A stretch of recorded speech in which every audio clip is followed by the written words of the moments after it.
Novus, the new voice. Vox Novus, the new dimension. Vox Novus, thought and movement leaders who will share from their experience and offer tools to help us navigate our rapidly changing world. My name is Victor Furman. Welcome to Vox Novus, the new voice. How did the pandemic change your life? Was the outcome challenging or beneficial? My guest this week on Vox Novus, filmmaker and author Julio Vincent Gambuto, explores the profound societal shifts prompted by the pandemic, revealing how the forced pause allowed people to reassess their lives, prioritize genuine happiness, and resist the relentless demands of modern life. His work encourages readers to break free from automated behaviors, values, and relationships that hinder true fulfillment. His website is juliovincent.com, and he joins me this week to share his path and book, Please Unsubscribe. Thanks. How to Take Back Our Time, Attention, and Purpose in a World Designed to Bury Us in BS. Please join me in welcoming to Vox Novus, Julio Vincent Gambuto. Welcome, Julio. Hello, Victor. It's a pleasure to be here. Thanks for having me. And thank you so much for sharing and joining us, because your message, I think, is really, really important. So let's start by saying, share with us your path and what it was like prior to the pandemic. Sure. Well, I'm a bit of an oversubscriber, if you will, or at least I was back then, meaning I kind of signed up for everything everywhere, kind of all in the name of being successful, quote unquote. And I found myself really kind of on a treadmill, going and going and going, not questioning much, kind of on autopilot. And a little bit breathless, to be honest, right? Just kind of living this pretty relentless life, going and dodging and flying and being everywhere at once, kind of, all in the name of moving life forward. And I think when the pandemic hit, I certainly fell off that treadmill and started to sort of question whether or not that really was what I wanted in my life. So the book is sort of grew out of all of that. How were you called to filmmaking? I was a kid who borrowed his father's camcorder, and that was in the 80s when you kind of had to take half the VCR out and put it into a bag and carry it around with you with a whole bunch of wires. And I loved telling stories, and I thought that was a really wonderful way to tell stories visually. I loved editing and sort of cutting stories together. I loved putting music to things and sort of making music videos when I was a kid. And that sort of, that was always there. It was kind of just like this connective tissue, I think, that you could zoom back and look at all the different parts of my life and see that perhaps they were all connected by the desire to tell stories. And most of my work, though, in college and after college was as a writer. And so I was putting stories to paper and obviously keyboard to screen.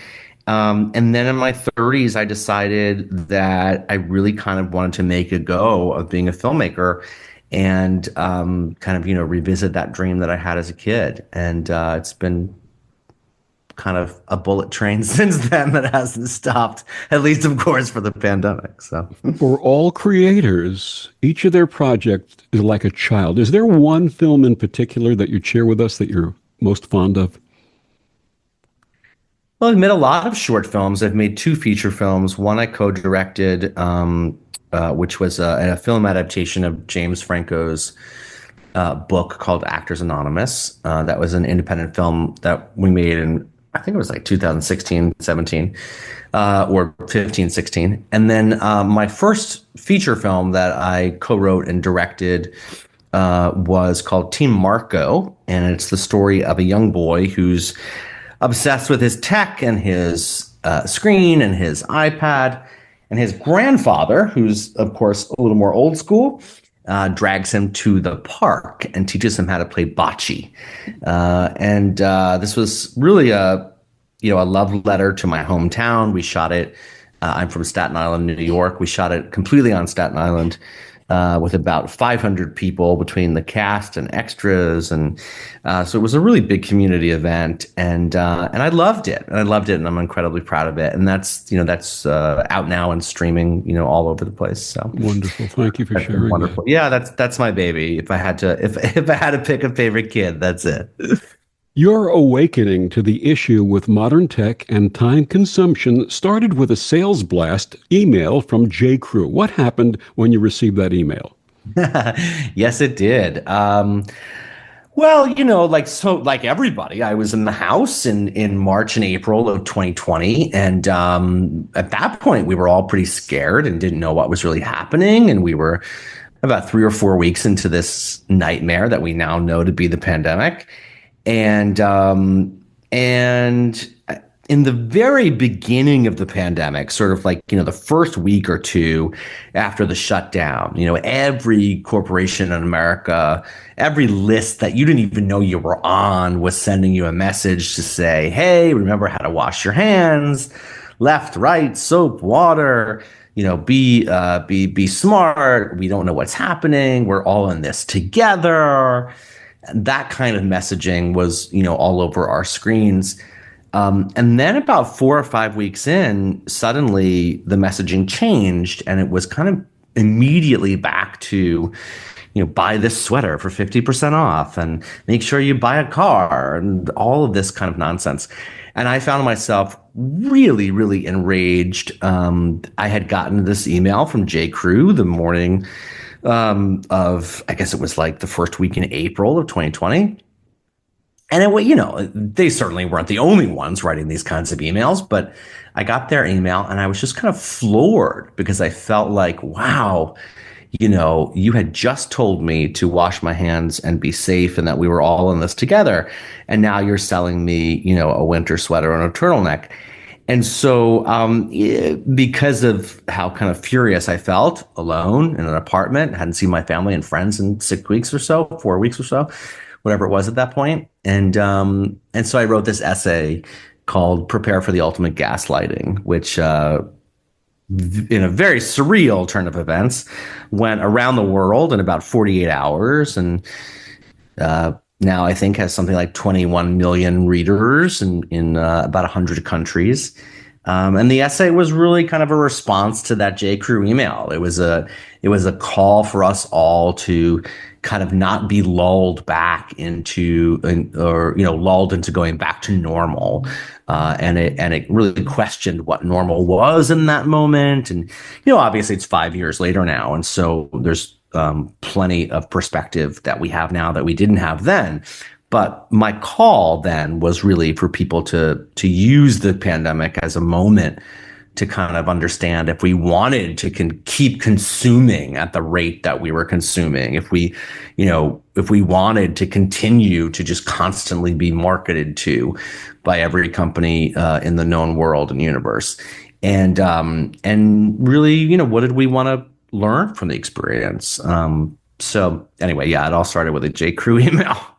And many of these events inspired you to write, please unsubscribe, thanks. And how did the pandemic influence your perspective?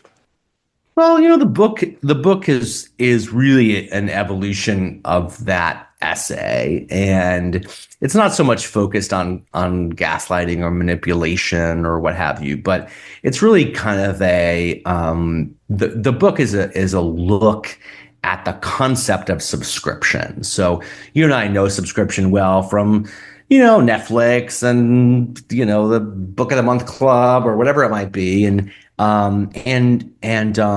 we're very savvy now about what subscriptions are and how to click and subscribe, ... But I really wanted to look at kind of why this new system has emerged. And when I say new system, I really mean like digital capitalism. How has it taken over our lives? What has it given us? What has it robbed us of? What has it taken from us? And And perhaps if we can have a better relationship with what it is we subscribe to, we might actually take back our time and attention and focus. And so I look at subscriptions with respect to those external subscriptions, like I'm talking about, the things you click on. But then I also look at subscriptions, meaning kind of commitments to social networks and social relationships. And then I also look at a third level, which is what I call underlying subscriptions, meaning the kind of emotional contracts that we have with ourselves about who we are in the world and to each other, and I'm sorry, to how we present to the world and to other people. And so the book is an exploration of those three levels of subscription, all pretty much influenced by the event of the pandemic, at least. How did your background in filmmaking and writing shape the narrative style of your book? It's a good question, because the narrative style is really a combination. It's part memoir, part social science, part social critique. I think for readers, there's a lot to chew on. It's about 300 pages of all of that. And so it's a mix, really, of genres and not of styles. I mean, it's all my style, but it's really a mix of different lanes. The book is selling as a self-help book, but I always say that it's where self-help meets the system, meaning, as we try to become happier people, how do our efforts at increasing our happiness or elevating our happiness or enhancing our happiness, how does that interact with and conflict sometimes with the larger systems that we're a part of? And so, the narrative structure itself is really a combination of many things. And when I look at my films and I look at sort of the way that I like to tell stories, I do like to mix genres and narrative styles. In Team Marco, we shot a very simple, straightforward family film, live action with actors, as one would expect. But we had a lot of fun cutting in old 8mm film reels that my grandparents gave me, that my grandfather actually left me when he died. We had them digitized and we used them in the film. And I think that's a good example of just sort of mixing media or mixing genres or mixing styles, call it what you will. But I like to tell stories from different perspectives with as many tools as I can. And so I think, if you're looking at the book and you're looking at the film, you're probably seeing a lot in common. You had touched upon gaslighting. What do you describe as the ultimate gaslighting? Well, at the time, 5 years ago when I wrote this essay, the ultimate gaslighting to me was sort of this supreme manipulation that I felt we were going to see. And now looking back, I feel we did see and experience from our government and from big business. The two sort of main drivers or forces that were going to try to persuade us, push us, convince us, whatever it might be, to go back to normal. And I just think it was the most incredible opportunity that any of us alive have ever had to question what is normal, and why do I do the things that I do on a normal basis? Why do I behave the way that I do, on autopilot automatically every day? Why do I go to this job? Why do I talk to these people? Why do I like what I like, love what I love, hate what I hate? I just thought it was an incredible learning lesson. And so I really didn't want us to go back to normal so quickly, because I felt like we were going to miss the moment, right? We were going to miss the incredible lesson of the moment. And obviously people had rent to pay and mortgages to pay and kids to take care of. And so I was in a very privileged position to be able to sort of think about the moment alone in an apartment in Manhattan.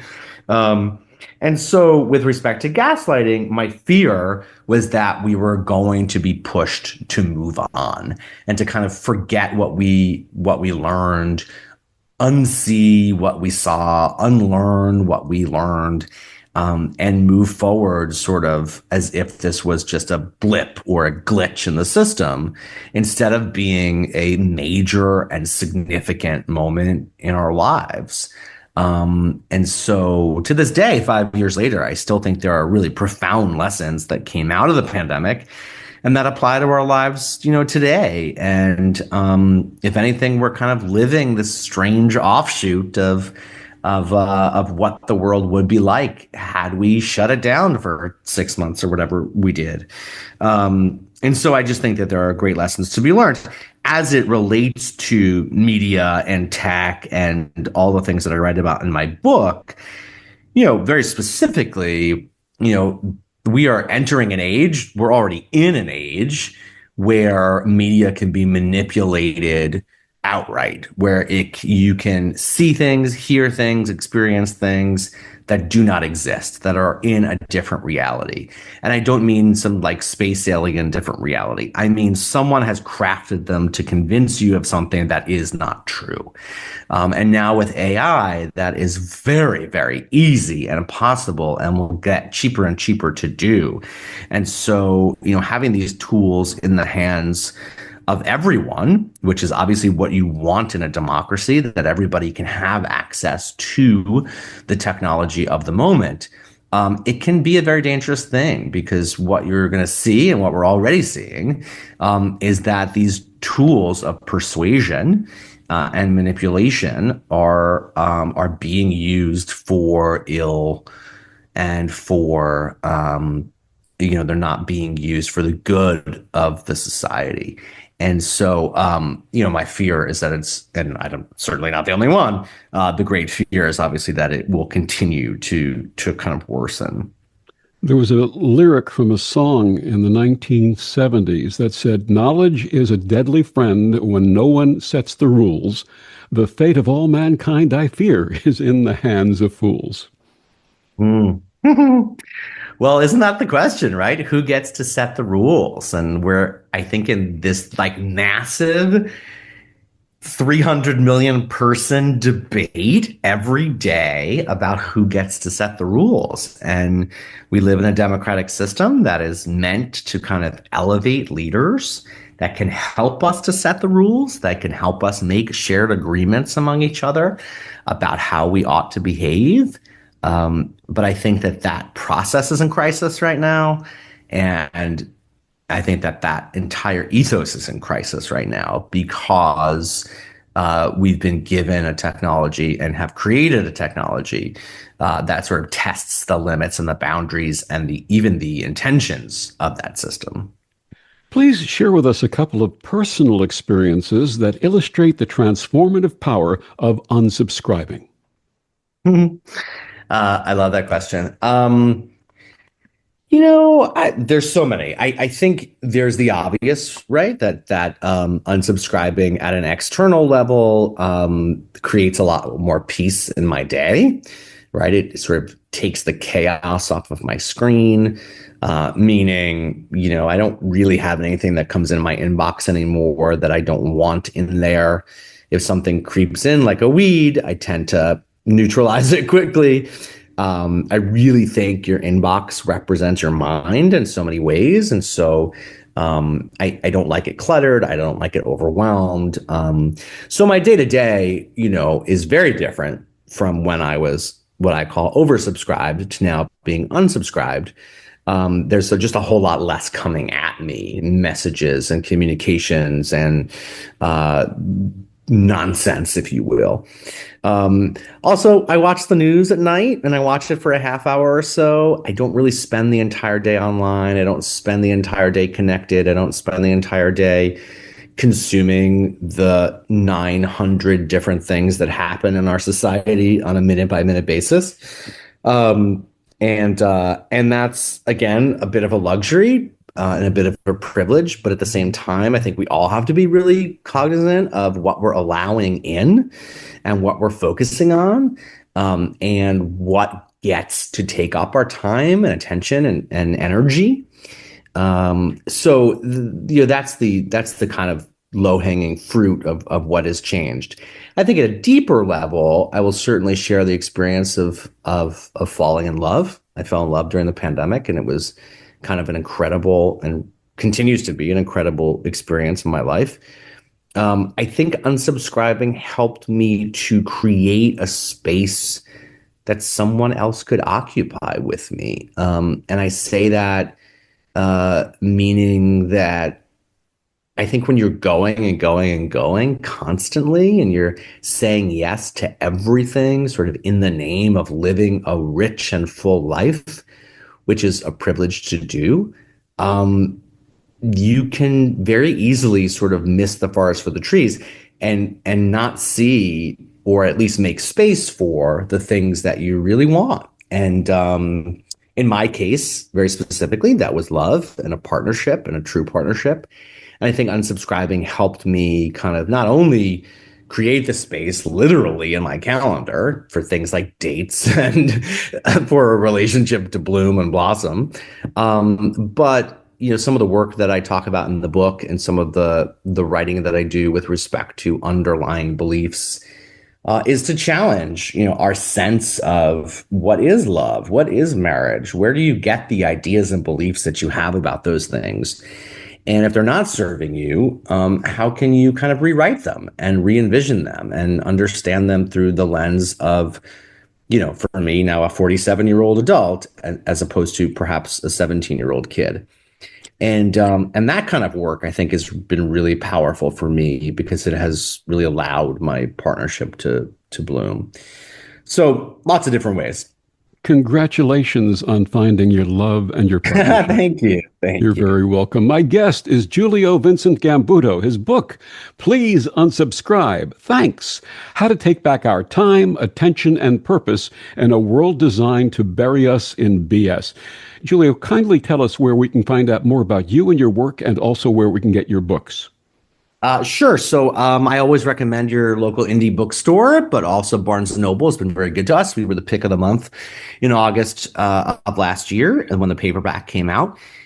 You can also just go to my website, which is juliovincent.com, Julio Vincent.com.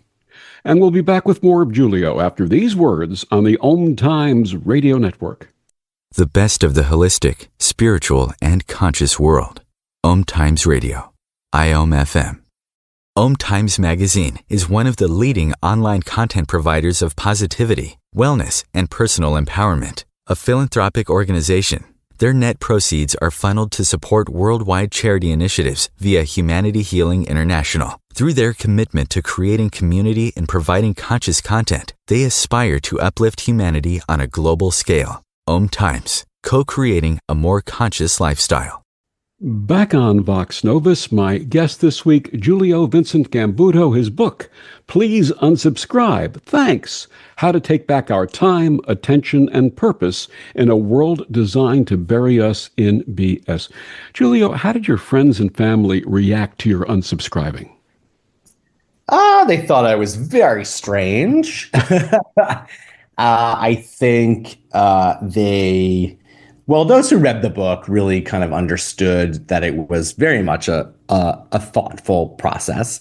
I think if you hadn't read the book and you kind of understood that I was stepping away from being constantly connected and always on, you probably thought that I was probably more severely impacted than the pandemic than you'd like. I think they were wonderful about it and have come to understand what that means for our relationships as well. And all that means is, with respect to those friends and family, is just healthier boundaries, really. But I will tell you, I walked into a lunch one day at a restaurant, and it was a large restaurant, and I was meeting a friend, and the maitre d' said, well, can you text your friend and let them know that you're here? Because I'm not sure where in the restaurant they are. And I said, I'm so sorry, but I don't have my phone with me. I don't take it out with me when I go to lunch. And she looked at me like I had five heads, right? She looked at me like I was an alien walking the planet. And she said, "Oh my gosh, you're making me so nervous. No phone." And I said, the phone makes me nervous. So I just choose not to take it for certain events or lunches or meetings or whatever it might be. And she just thought it was the oddest thing in the world. So I've gotten every response and reaction you could possibly imagine at this point.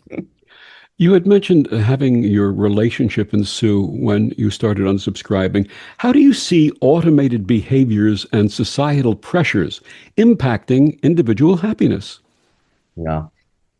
I think that's really the crux of my book, Victor, which is that in psychology, there are just automated feedback loops in each of us, in each of our brains and our hearts. It's the way that we're wired. It's the way that we evolve. And those behavioral loops are studied by behavioral psychologists.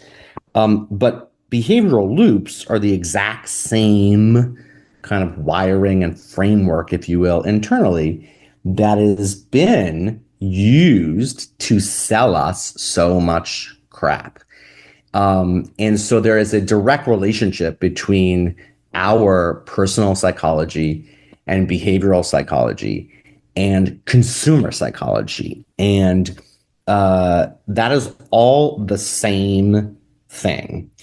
And so when a company sits down in a boardroom and makes decisions about how they're going to market their product to you, they are using insights, best practices, um, the very best of behavioral psychology.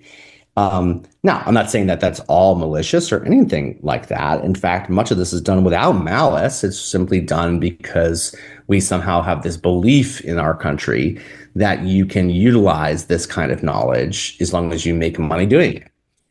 I don't believe that. I think there's a moral and ethical question to be answered, which is it okay to take data you have that relates to how a consumer might respond to messages of, say, status and power, and use that to craft messaging or to target them in an ad or to sell them something? Obviously, that's a much larger conversation, but that is the nature of all of that is meant to be automated now in this new economy. And so if you look at even just the packages that come to your house, if they're on autopilot and they are automated, then whatever stops that behavior from happening, you need to disrupt it if you ever want to change it. And so that behavior, that consumer behavior, reflects that kind of automated nature of our personal psychology. And so we very much are prisoners, if you will, of our automatic thoughts and behaviors. Some of them are good, some of them are not good. But we have found a way to make the economy reflect those automated behaviors. And something like a subscription, which seems like a really silly thing to write a book about, frankly, is the mechanism by which we are able to automate consumer behavior. And so if we're automating things that are good, that can be a good thing, right? If we are automating the wellness of society, if we're automating giving, loving, contributing, sharing, community, I'm not going to argue with that. That's incredible.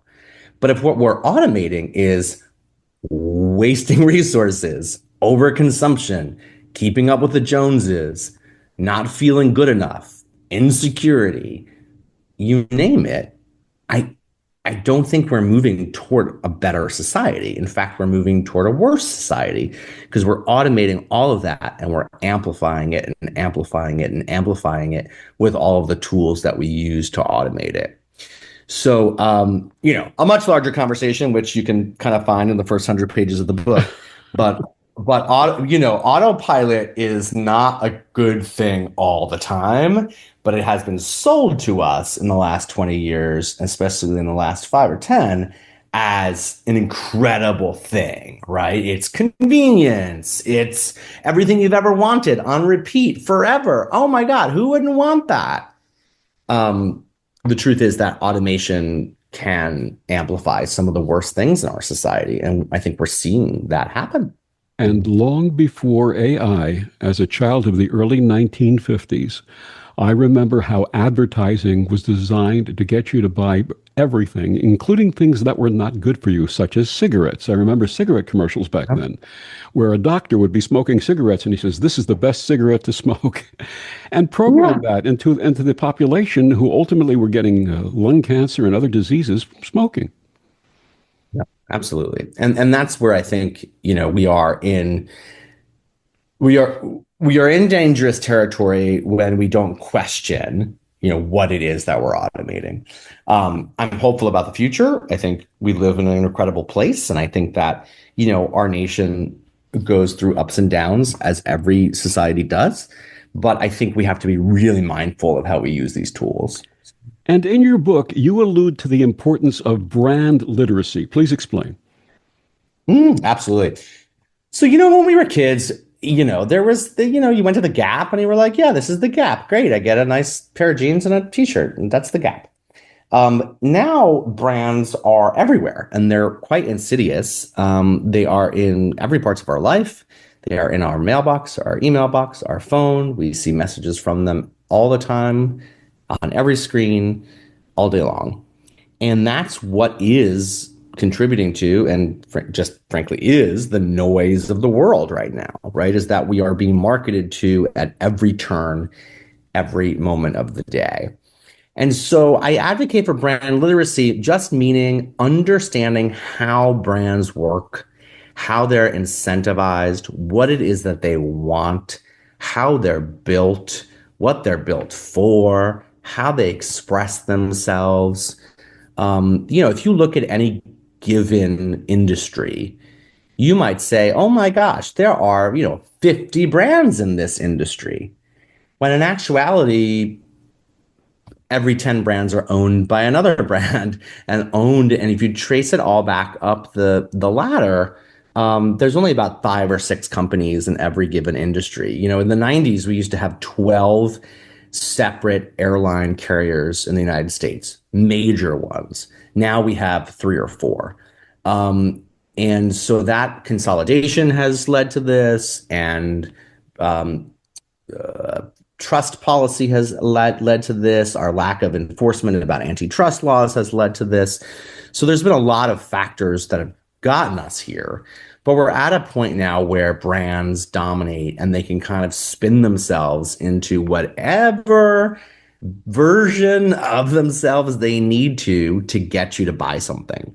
Now, I do not think that we don't have personal responsibility in all of this. Yes, as consumers, we have to be aware enough to make smart choices. But you can't make smart choices if you don't understand how these things are designed. So when I advocate for brand literacy, I also advocate for tech literacy. I think that our young people need to be taught how brands work, how money works, how technology works. Because if we're going to go into, a world that, frankly, we already live in, that is so brand heavy, and that our young people are being marketed to all day long on their own devices, they've got to be aware of how all this works so that they can make smart choices. And you say we have to get a hold of saying yes, no? Yeah, we got to stop saying yes all the time. I mean, look, we live in a culture that says say yes to the dress, right? Say yes to carpe diem. Make sure you say yes to every opportunity. I am now, my partner is not American, and my partner comes from a society that was socialist and is becoming capitalist over the last 20 years. And you can just sort of see in our life experience and in how we understand the way that everything from stores to the economy works, that I was sort of raised in a society that said yes to everything. And he was very comfortably raised in a society that wasn't taught that. And you can see it in our day-to-day interactions because I am a people pleaser to the nth degree because I was raised in this society that says if you say no, you will be passing up the opportunity to somehow climb the social ladder or improve your socioeconomic status or buy that product that's going to change your life, whatever that is. By contrast, he was not raised in a society like that. And so he is much more comfortable simply saying no to the things that he does not want or the things that he feels he does not need. I'm very bad at it. And I've had to sort of teach myself in my 40s how to say no. And look, there's an embarrassment of riches in America. We have access to everything all the time, whenever we want it, whenever we need it. But I do think that we would be healthier individuals, mentally, emotionally, perhaps even physically, if we learned how to say no more.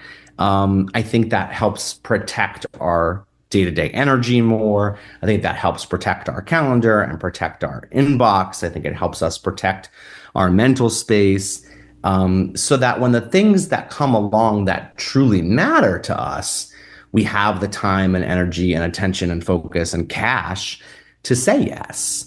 When you say yes to everything, you sort of constantly drain yourself. I know about people pleasing. My childhood relationship with my dad engendered the sense that if you care for others, you will be loved.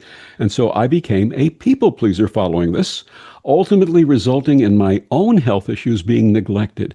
And this led to an awakening. In your case, it was in your 40s. In my case, my 50s.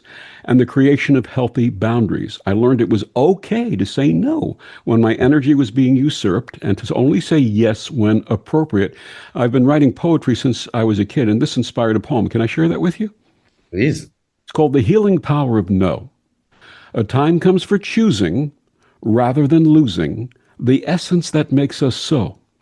And in the bestowing, there's a power in knowing the freedom that comes with no.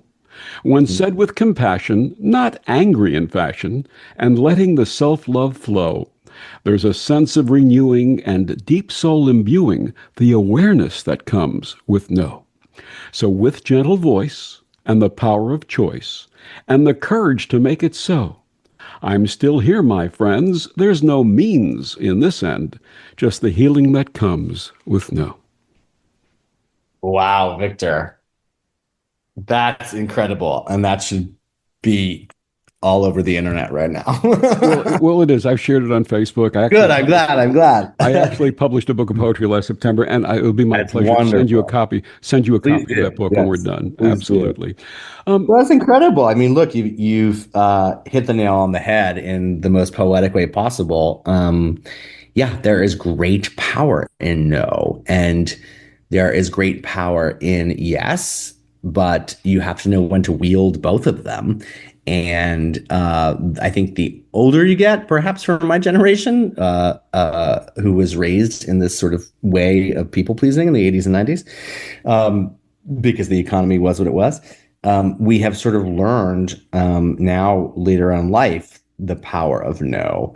But if you look back at the last, 50 to 100 years in our country, we've been trained, and I don't use these words to be provocative. I simply use them because, we've been conditioned to say yes to everything. Yeah.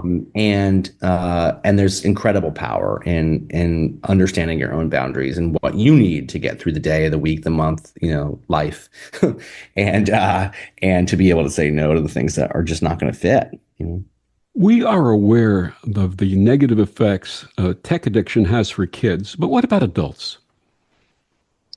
I mean, it's so interesting that you say that because, I, like many other people, I have read Jonathan Haid's book, The Anxious Generation. And I think he has focused on children, rightfully so, because it's a very pressing issue.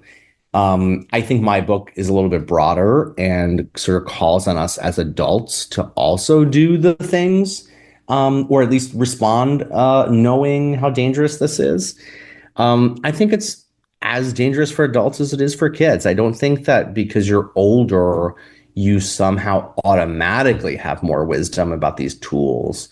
I think there are plenty of people who do and are able to kind of regulate themselves better than perhaps children. But I don't think your age necessarily dictates that you somehow have the power no matter what. You're more responsible, you're an adult, you should have the power, dot, dot, dot. But I see plenty of adults who are just as addicted to their phones as kids. And I see plenty of adults who are just as addicted. It's not even so much to the phone, it's to the validation and the literal likes and love that the phone gives them. We're taught not to judge one another in this way, but I think at this point in our society, we've been taught so much not to judge each other that we're sort of scared to disagree. But I think ultimately this is a dangerous position for a society to be in, right? Where we're getting that kind of validation and praise, and our cup is being filled digitally instead of by human interaction and human connection. Sort of unwittingly, it has become the theme of most of my work. But I think it's time to kind of wake up to the fact that this little machine in my hand is not going to give me the things that are necessarily, make a fulfilling life.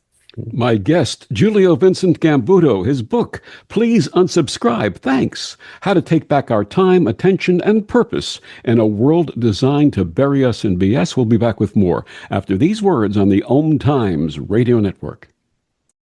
Humanity Healing International is a small nonprofit with a big dream. Since 2007, HHI has been working tirelessly to bring help to communities with little or no hope. Our projects are not broad mandates, nor are they overnight solutions, but they bring the reassurance that no one is alone and that someone cares. To learn more, please visit humanityhealing.org. Humanity Healing is where your heart is. Hello, I'm Sandy Sedgbeer, host of Om Times Magazine's flagship radio show, What is Going On? My passion is sifting through information, research, and innovations from new thought teachers, speakers, and researchers pushing back the boundaries of what we know about life, energy, metaphysics, and the universe. I love shifting perceptions about who we are, why we're here, and how quickly impossible becomes normal when we open our minds, expand our awareness, and accept that the only limits that exist are those we place upon ourselves. So if you're the kind of forward-thinking, eager investigator of what lies beyond the current reality that most perceive, why not make a date to come play with me in the field of possibilities at 4 p.m. Pacific Time, 7 p.m. Eastern Time every Thursday, and together we can discover what's really going on.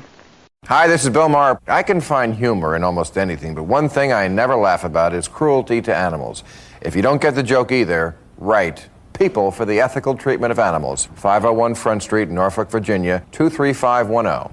Back on Vox Novus, my guest this week, Julio Vincent Gambuto, his book, Please Unsubscribe, Thanks, How to Take Back Our Time, Attention, and Purpose in a World Designed to Bury Us in BS.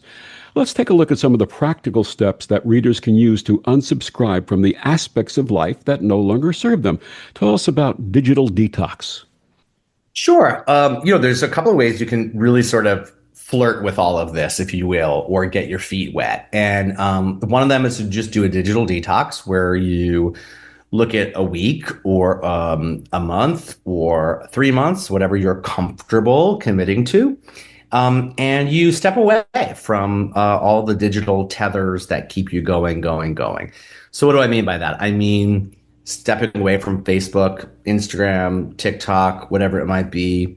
You can take it off of your phone, just delete the app, and maybe just reserve it for your desktop. Just use the desktop version. You can do things like I do this thing where I unsubscribe from 5 accounts every time I'm on social media. Yeah. So, we all know that like there's plenty of people on there that you don't even know how you got, like you don't even know how they got on your screen. You don't know how you know them. You wouldn't recognize them on the street. They wouldn't say happy birthday to you. So why are you looking at what they're doing all day?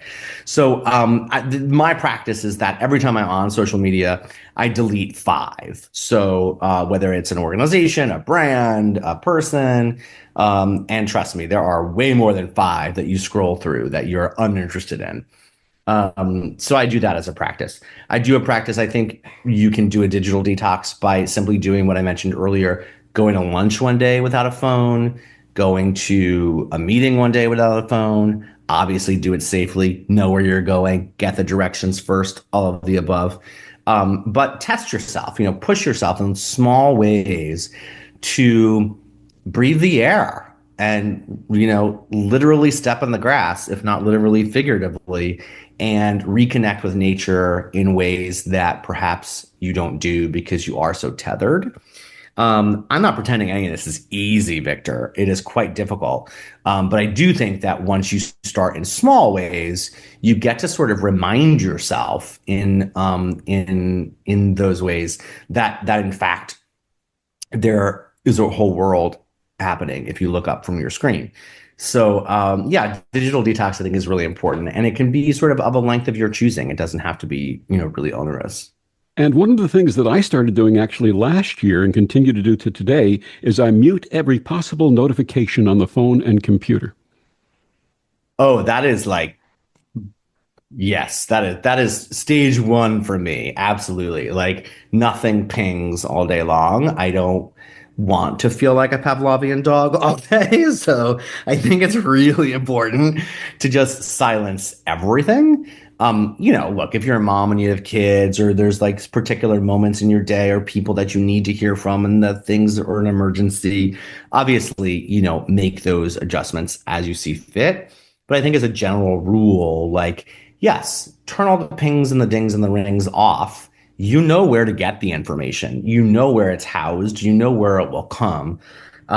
You go to it instead of having it come to you in the most disruptive way possible. And you say, down tech your devices. I did this is the subject of a lot of debate and actually is becoming more popular online. But it's really, I got rid of my iPhone. I think I did it for 3.5 years. And I had a phone called the Jitterbug, which is actually made for senior citizens. It is, has large type and a button that you press if you fall down. It was sort of a ridiculous thing for me to be carrying around, but I loved it because it didn't really have anything on it. It just had the ability to call. I suppose you could text if you wanted to kind of, text like it was 1997 and kind of, put, three taps in for every letter or whatever it is. But I did down tech. And when you use the word down tech, what I simply mean by down tech is not upgrading all day long, right? Not upgrading every time there's a new operating system, there's a new hardware, there's a new laptop, there's a new dangly gadget, but rather down teching and sort of going to the devices, hardware, and software that are perhaps not the latest generation in order to create more time and space. This doesn't work for everybody. And obviously there are people who run businesses off of software that needs to be current, et cetera, et cetera. But I did it with my phone and, I don't regret it. And your next one is probably my favorite. Unsubscribe from automated emails. Yeah, I think this is hard because they creep up like weeds. But what I do recommend is that, you spend a week, call it unsubscribe week, and don't do it on Monday. From Monday to Thursday, just put every email that's automated, an automated mass email, into a folder. Like as it comes in all day long, just put it into a folder. And then on Friday, take a look in that folder and first really appreciate how many emails you get in a week, especially from the same brands and the same companies and organizations over and over again. But then go in and unsubscribe. And so, if you hit certain buttons on certain systems that tell you that they'll take you off the mailing list, I don't trust any of that. Some of it works, some of it doesn't. You have to really go into each of these and unsubscribe and take your name out. There are some systems that can help you do it. There are some apps that can help you do it. In the most extreme case, you can kind of just start over and get a new email address. That's not always practical for people. But I do think if you take a look at how many automated emails you get all day long, it's not even a matter of the message that they're sending you. The goal really is to put their name on your screen. So the goal is not even what's in the email. The goal is to simply flash their logo or flash their name in your inbox that day so that you keep them top of mind, so that they are in your brain and in the conversation. Marketing teams all over the country are sending out emails 2, 3, 4 times a day simply for that purpose. Okay. So, I absolutely recommend that. And because, like I said earlier, the inbox is really a representation of your mind. And if you can control the inbox, or at least architect it in a way that has some space, you can certainly lower your anxiety. And you have several more, but the last one I want to talk about today is decide how you want to use texting. I think it's really important. I think in the beginning of this digital revolution, we kind of all bought into this idea, subscribed to this idea, if you will, that, that text messages had to be responded to immediately, that you could reach anybody on a text message, and therefore you should reach anybody on text message. That group chats and text chains were efficient.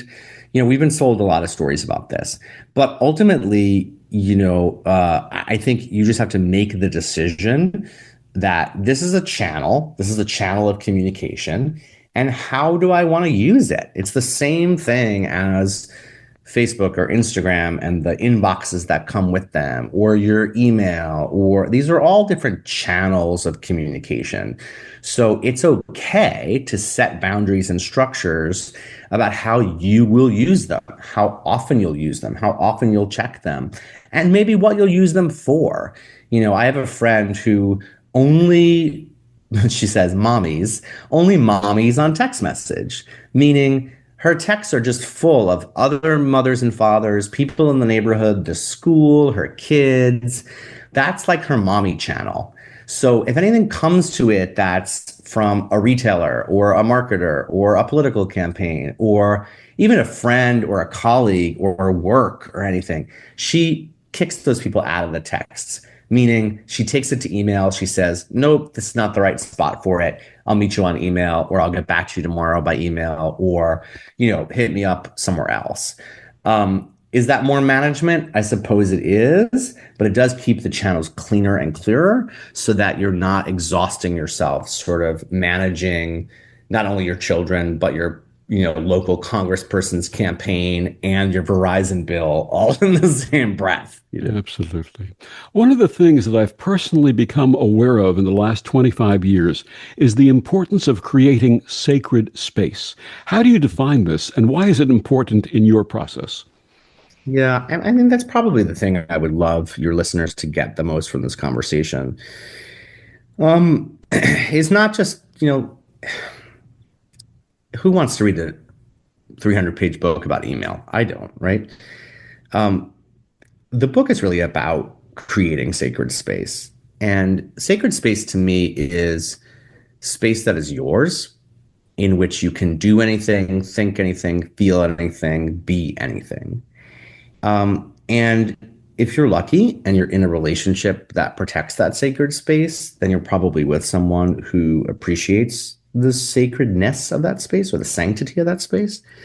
And for most of us, this is our homes, right? And this is, but our homes have been invaded, if you will. And I don't love that word, but our homes have been overrun and overwhelmed with intrusive messages, pings, rings, dings, in so many formats and in so many ways. And so a lot of what I'm advocating is simply to return to a place of sacred space so that your home is a place of joy and comfort and love and support. and is not a switchboard for the world's or America's marketers, right? That whether you choose to define sacred space as the home or your yoga mat or your bathroom is completely up to you. That's not for me to say. But the world is a noisy, noisy place, and it's only getting noisier. And with the rise of AI, it will get even more chaotic, I think. And so I think the need for sacred space is all the more important. And something incredible happens, Victor, when you create and live in a sacred space. You get to hear yourself. You get to hear yourself think. You get to hear what you think about the world. You get to or I should say more easily connect to your values and your ethics and your desires and your love. And something really special happens when you sort of practice creating safe spaces like that or sacred spaces like that, is you get to hear yourself again. And that's really kind of what this process has been for me. So that's why I wrote a book, to help other people do it.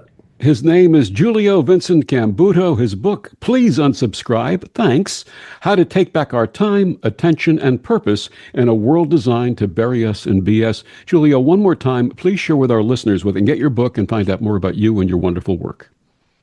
Well, thank you. My website kind of has everything. I'm at juliovincent.com, Julio like Julio, Julio, Vincent.com. And the book is available at your local independent bookseller or at Barnes & Noble. And check it out. Thank you so much for joining us and sharing this wisdom which our world needs right now. Thanks, Victor. Thanks for having me. And thank you for joining us on Vox Novus. I'm Victor, the Voice Furman. Have a wonderful week.